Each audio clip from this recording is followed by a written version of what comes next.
I like the ones like nasturtium that make us a lot of money. And then I also enjoy any of the ones that we've experimented with blackouts, taking the same product or taking peas and selling them in 10 different ways, something that is very common and very easy, but doing it unexpectedly. And by unexpectedly, I mean showing your client, your chef, your cater, waiter, event planner, things they haven't seen before from the easiest or simplest of crops.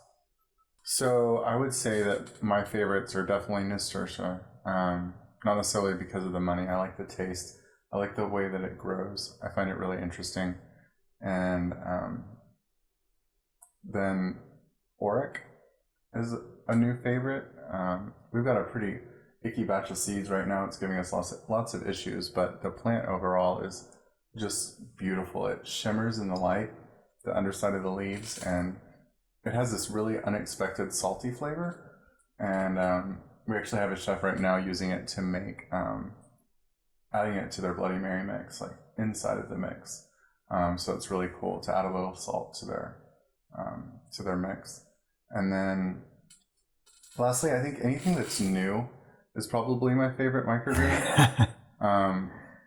After growing something 100, 200, 500 times, it gets a little dull, and having something new to learn and to experiment with,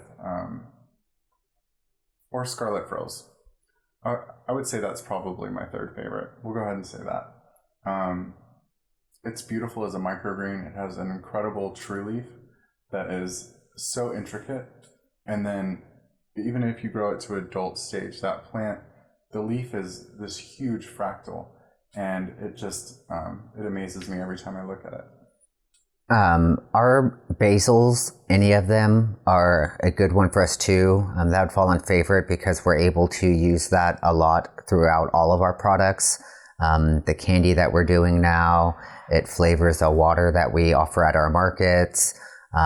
It has a flavor that is a lot of people like easily, whereas if you took someone a mustard lollipop, you know, some people might like that, some people might not. But basil kind of lends itself across the board to a lot of value-added products that we do. Yeah. Okay, so I think the easiest 3 microgreens to grow are radish, broccoli, and mustard. So basically what Nick was getting at is if it needs to be soaked or if it needs to be domed, then it would not be included in the easiest to grow microgreens. And if all you have to do is lay the seeds on the soil at the proper density, get them wet, stack them, and then put them under the lights and they grow, they would be considered an easy microgreen.